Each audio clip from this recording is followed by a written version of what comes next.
Olá, você está no canal Fé em Audiobook. Eu sou Dani Mendes e hoje vamos juntos à leitura de Um Reprovado, por Robert Murray M'Cheyne. Pois eu assim corro, não como a coisa incerta, assim combato, não como batendo no ar. Antes, subjugo o meu corpo e o reduzo à servidão, para que, pregando aos outros, eu mesmo não venha de alguma maneira a ficar reprovado. 1 Coríntios 9, 26 a 27. Observe 1. Quão fervorosamente Paulo buscou o reino dos céus. Pois eu assim corro, não como a coisa incerta, assim combato, não como batendo no ar. Versículo 26. Foi muito tempo depois de sua conversão que Paulo escreveu desta maneira. Ele podia dizer, porque para mim o viver é Cristo e o morrer é ganho. Filipenses 1, 21. Ele sentia que era melhor partir e estar com Cristo. Ele sabia que havia uma coroa guardada para ele, e ainda assim, veja quão sério para ele era avançar na vida divina. Ele era como um dos atletas gregos correndo por um prêmio. Esta é a maneira com que todas as pessoas convertidas devem procurar a salvação. Correi de tal maneira que o alcanceis. 1 Coríntios 9, 24. É comum para muitos sentarem-se após a conversão e dizerem: estou seguro, não preciso me esforçar mais. Mas Paulo corria para o alvo. 2. Algo particular em que ele era muito sério. Subjugo o meu corpo e o reduzo à servidão. Ele tinha observado nos jogos gregos que aqueles que estavam correndo e lutando eram muito cuidadosos naquilo que faziam. E todo aquele que luta de tudo se abstém. 1 Coríntios 9, 25. Isso era uma coisa pela qual Paulo se esforçou, isto é, ser moderado em todas as coisas, no comer e beber, subjugo o meu corpo e o reduzo à servidão. 3. Sua razão para toda essa seriedade. Para que, pregando aos outros, eu mesmo não venha de alguma maneira a ficar reprovado. Não que Paulo não tinha certeza da sua salvação, mas ele quer dizer com isso que sentia profundamente que seu alto cargo na igreja não iria salvá-lo. Embora ele fosse um dos apóstolos, o apóstolo dos gentios, aquele que havia trabalhado mais do que todos os outros, embora muitos houvessem sido convertidos por meio de seu ministério, ele sabia que mesmo isso não o impediria de ser um reprovado. Judas havia pregado a outros e ainda foi reprovado. Paulo sentiu também que se ele vivesse uma vida ímpia, certamente seria reprovado. Ele sabia que havia uma ligação indissolúvel entre viver em pecado e ser reprovado, e, portanto, este era um motivo constante para a sua santa diligência. Ele temia ser reprovado. Esta ilustração é retirada a partir do exemplo dos metais, cuja escória, ou aquilo que é jogado fora, é chamada de reprovado ou refúgio. O que significa ser reprovado? Primeiro, os homens ímpios serão lançados para longe de Deus. Apartai-vos de mim, malditos. Mateus 25, 41. Os quais, por castigo, padecerão eterna perdição, longe da face do Senhor e da glória do seu poder. 2 Tessalonicenses 1, 9. 1. Apartados de Cristo. Neste momento, homens ímpios muitas vezes estão perto de Cristo. Cristo está em sua porta e bate. Ele estende as mãos para eles todo dia. Ele lhes fala na Bíblia e no Evangelho pregado. Ele diz: vinde a mim e eu vos aliviarei. O que vem a mim, de modo algum eu o lançarei fora. Mas quando Cristo pronunciar a frase, apartai-vos de mim, malditos, não haverá mais nenhum bater na porta, mais nenhum convite, mais nenhuma doce oferta. Cristo é o único caminho para o Pai, mas estará então fechado para sempre. Cristo é a única porta, mas será fechada para sempre. A bem-aventurança dos remidos é que eles estarão com Cristo. Hoje estarás comigo. Lucas 23, 43. Estes possuem um desejo de estar ausentes do corpo e presentes com o Senhor. Então, eles estarão para sempre com o Senhor. Seus servos o servirão e verão a sua face. É isso que mantém a calma eterna no seio dos redimidos. Mas os ímpios serão lançados para longe de tudo isso. Amarrai-o de pés e mãos, levai-o e lançai-o nas trevas exteriores. Mateus 22, 13. 2. Distantes de Deus. É verdade que os ímpios nunca poderão ser lançados para fora da presença de Deus. Se fizer no inferno a minha cama, eis que tu ali estás também. Salmos 139, 8. Jó diz: o inferno está nu perante ele, e não há coberta para a perdição. Jó 26, 6. Sua onipotência criou isto, sua respiração o acende. O assombro do Senhor, como torrente de enxofre, a acenderá. Isaías 30, 33. Contudo, eles serão banidos, em primeiro lugar, da fruição de Deus. Deus disse a Abraão: Abraão, eu sou o teu escudo, o teu grandíssimo galardão. Gênesis 15, 1. Deus faz de si mesmo o Deus da alma crente, dizendo: eu serei o teu Deus. Asaf diz: Deus é a fortaleza do meu coração e a minha porção para sempre. Salmo 73, 26. Quem pode descrever a alegria daqueles que têm o seu prazer em Deus, que têm a Deus, o Deus infinito, como a sua porção? Disto, aqueles que estão sem Cristo serão lançados fora. Você não terá nenhuma parte em Deus. Deus não será o seu Deus. Seus atributos estarão todos contra você. Em segundo lugar, do favor de Deus. No seu favor está a vida. Salmos 35. O favor de Deus é o que faz os crentes se sentirem em casa. Um raio de luz da face de Deus é suficiente para encher o coração de um crente a ponto de transbordar. É o suficiente para iluminar o rosto pálido de um santo à beira da morte com brilho seráfico e fazer o coração da viúva solitária cantar de alegria. De tudo isso, aquele que está sem Cristo será privado para sempre. Horrenda coisa é cair nas mãos do Deus vivo. Hebreus 10, 31. Em terceiro lugar, perdem a bênção de Deus. Deus é a fonte de toda a bênção. Nenhuma criatura é melhor ou mais agradável do que Deus faz com que ela seja. O sol nos aquece, a nossa comida nos alimenta, os nossos amigos são agradáveis para nós, porque Deus os torna assim. Todas as alegrias do mundo são apenas feixes de luz da luz incriada.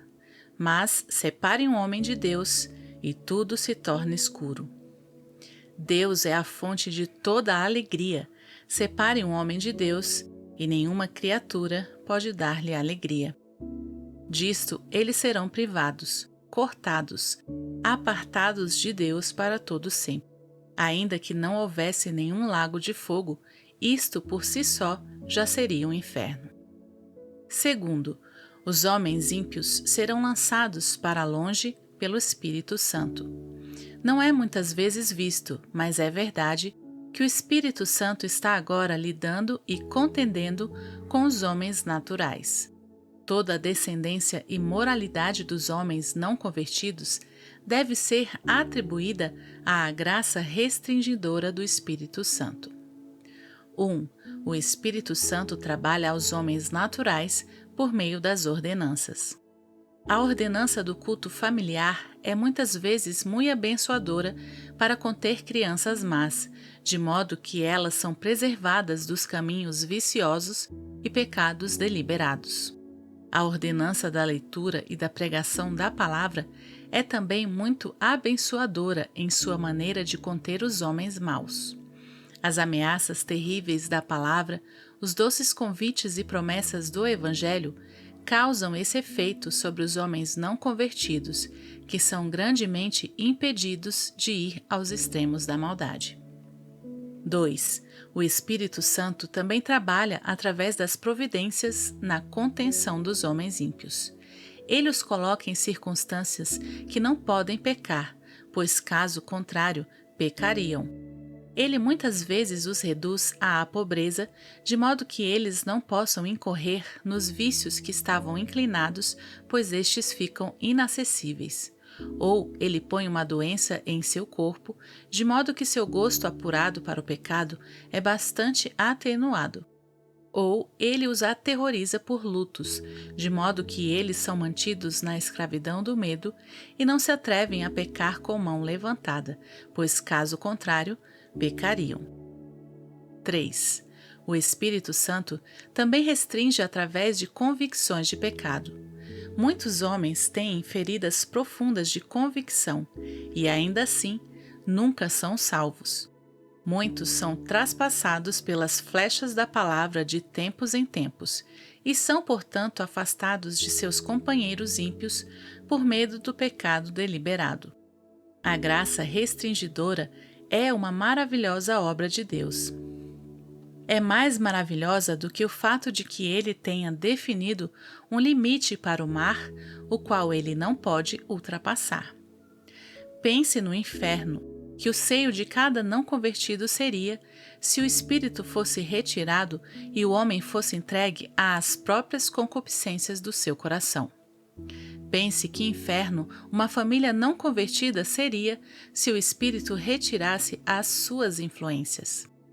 Quanto ódio, discórdias, assassinatos e parricídios haveriam neste lugar. Pense em que inferno essa cidade se tornaria se cada homem sem Cristo fosse entregue às concupiscências de seu próprio coração. Ora, isso é ser um reprovado. Não contenderá o meu espírito para sempre com o homem. Gênesis 6, 3. O Espírito Santo, creio eu, esforça-se com todos os homens. Vós sempre resistis ao Espírito Santo. Atos 7, 51. Mas ele nem sempre se esforçará. Quando o dia da graça é chegado, ou quando o pecador se afunda no inferno, o Espírito não se esforçará mais. Em primeiro lugar, o Espírito não mais se esforçará por meio das ordenanças. Não haverá culto familiar no inferno, nem leitura da Bíblia, nem canto dos salmos. Não haverá sabá, nem pregação do Evangelho, nem atalaias para avisá-los de seu pecado e perigo. A voz do atalaia silenciará. O perigo chegou, sua desgraça acontecerá, e não há mais espaço para o arrependimento. Em segundo lugar, o Espírito não mais se esforçará através de providências.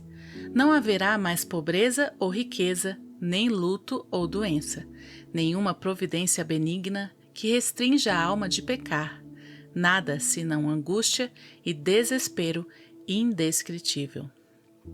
Em terceiro lugar, o Espírito não mais produzirá convicções. A consciência condenará, mas não poderá restringir. Seus corações desmaiarão. Todo o seu ódio a Deus, as fontes do desprezo e blasfêmia em seu coração serão todas abertas. Você blasfemará o Deus do céu. Todos os seus desejos e as impurezas que foram reprimidas e contidas pela graça restringidora e pelo medo dos homens eclodirão com terrível impetuosidade. Você será tão mau e blasfemo quanto os demônios ao seu redor. Oh, a miséria destes! É uma coisa má e amarga. O caminho dos transgressores é árduo. Ah, pecadores! Vocês ainda perceberão que o pecado é o mais duro de todos os mestres. Vocês ainda encontrarão as suas concupiscências rastejantes como sendo piores do que o verme que nunca morre. Quem é injusto, seja injusto ainda. Apocalipse 22, 11. Terceiro, os homens maus serão reprovados por todas as criaturas. O estado dos homens não convertidos no presente, embora seja muito terrível, ainda não é desesperador. Os anjos assistem os não convertidos para ver se há qualquer sinal de arrependimento. Acredita-se que os anjos estão presentes na Assembleia de Adoradores de Deus, 1 Timóteo 5, 21. E se assim for, não há dúvida que assistem seus rostos para ver se uma lágrima brota em seus olhos, ou se seus lábios movem-se em uma oração. Haveria alegria entre os anjos neste dia se um pecador se arrependesse. Os redimidos na terra são particularmente interessados nas almas não convertidas.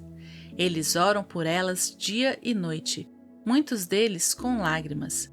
Muitos filhos de Deus que molham seu travesseiro com lágrimas nos contam de almas que perecem.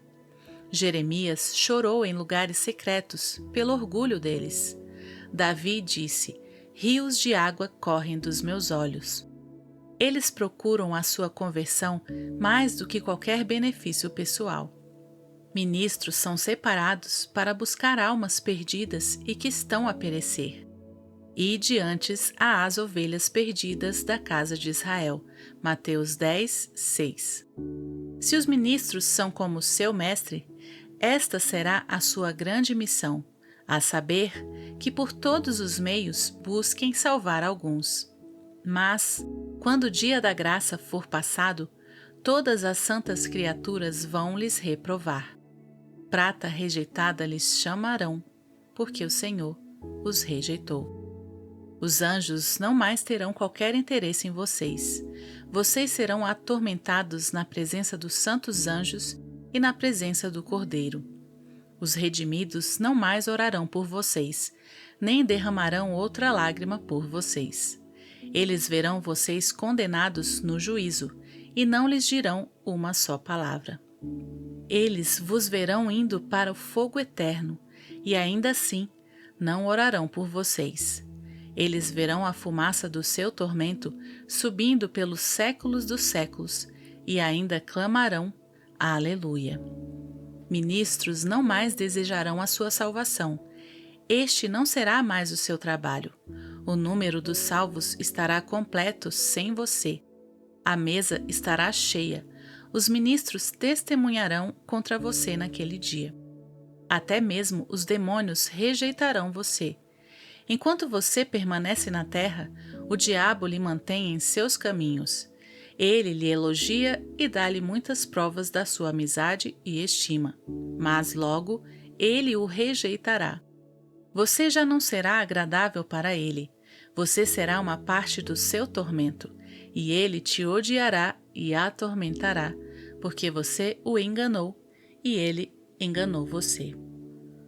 Quarto, os homens maus serão reprovados por si mesmos. Disse: devem desejar a morte e não poderão morrer. Eles buscarão a morte e a morte fugirá deles.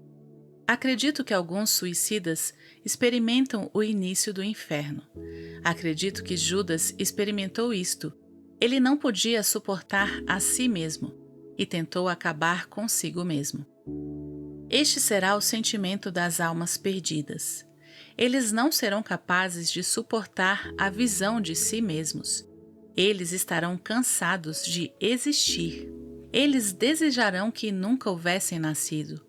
No presente, os homens não convertidos são frequentemente muito autocomplacentes.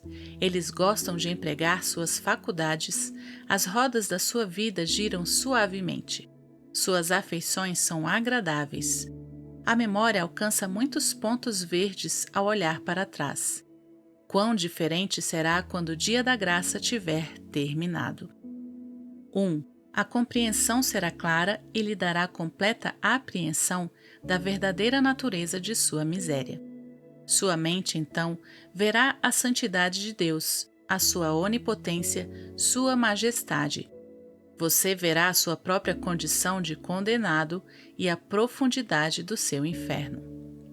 2. A sua vontade será completamente contrária à vontade de Deus. Ainda que você veja que isso fará o seu inferno ser ainda maior, contudo, você odiará tudo que Deus ama e amará tudo que Deus odeia. 3. Sua consciência será o vice-regente de Deus em sua alma. Ela vai acusá-lo de todos os seus pecados. Ela vai colocá-los em ordem perante você e lhe condenará. 4. Suas afeições ainda amarão seus familiares. Eu tenho 5 irmãos, Lucas 16, 28.